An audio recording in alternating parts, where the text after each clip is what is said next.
This is our Constitution. Men and women have gone to war to defend this document.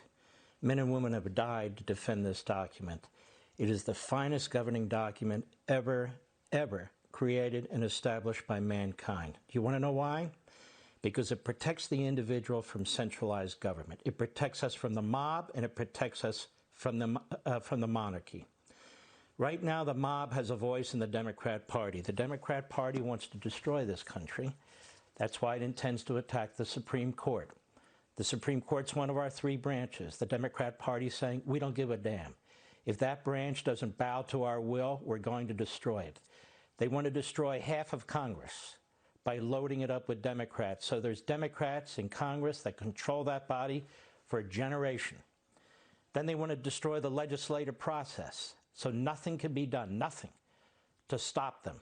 All the checks and balances will be killed. All the checks and balances will be destroyed. Why? Because Nancy Pelosi and Chuck Schumer have an agenda that they want to ram down the throats of the American people. This election is about this, the Constitution of the United States. When you vote, you're voting now. You're voting on your liberty. You're voting on your country. You're voting for the men and women in uniform overseas who are fighting for this document. The Democrat Party is not this country. It doesn't get to rule over us. It doesn't get to have monopoly power over our government. And yet that's what it seeks. And we have a coward in Joe Biden, a man who has been a racist for much of his life, a segregationist for much of his life, a bigot for much of his life, hiding behind a virus, And he won't tell us if he'll defend the Constitution of the United States. We have a candidate for President of the United States who will not tell us if he'll defend separation of powers, one of the branches of the federal government, because he's concerned that'll be a headline. It'll be a headline. God forbid if he's sworn and he puts his hand on this document and he says he's going to uphold the Constitution. I don't know who the hell Chuck Schumer thinks he is. He's a passing footnote in history, or Nancy Pelosi, a passing foot in history.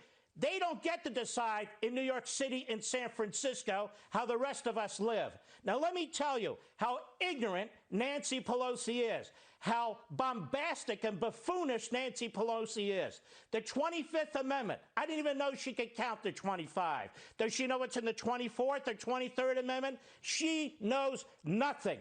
The 25th Amendment provides in part that the vice president and a majority of either the principal officers of the executive departments or of such other body as Congress may by law provide determines that the president is no longer able to carry out his duties. Well, the vice president and a majority of the principal officers aren't going to do this, so they need another body. The problem is there is no other body because there's no law that's created another body. So she gets up there on stage with her stupid-looking mask that looks like it was somebody's old sofa, and she gets up there, and you know what? Come back tomorrow. We're gonna talk about the 25th Amendment. Well, what are you going to tell us, Nancy? Let me tell you what she's going to do. And the media are going to run with it because they're as ignorant as anybody else. We're going to set up a commission. We're going to pass a bill in the House to set up a commission with experts to look at this president, the medicines that he's taking. But it's not the law, because the Senate's not going to pass and the president's not going to sign it. She's setting up nothing. She's doing a fan dance. This is another phony Nancy Pelosi drama act 3.5 weeks before the election. Let me tell you about this woman. This woman has told our airlines, our pilots, she's told our ticket agents, she's told the people who work on the airline industry, go to hell and drop dead. Because I can't get the money to bail out Cuomo. I can't get the money to bail out Newsom and all these other fools that run these states into the ground. And because I can't get that money, people who are unemployed are getting nothing. People who run little stores are getting nothing. The airlines are going to go upside down because Nancy Pelosi's decided she is blackmailing America. Nancy Pelosi's decided you either give in to her, you either destroy the Constitution, or what? Or she's going to destroy the country. Mark Levin, Life, Liberty, Levin, #1 show, weekends, and his nationally syndicated radio host. Thank you, Mark. Joining us now live from the White House, President Donald Trump. Mr. President, thank you for being with us. First, an obvious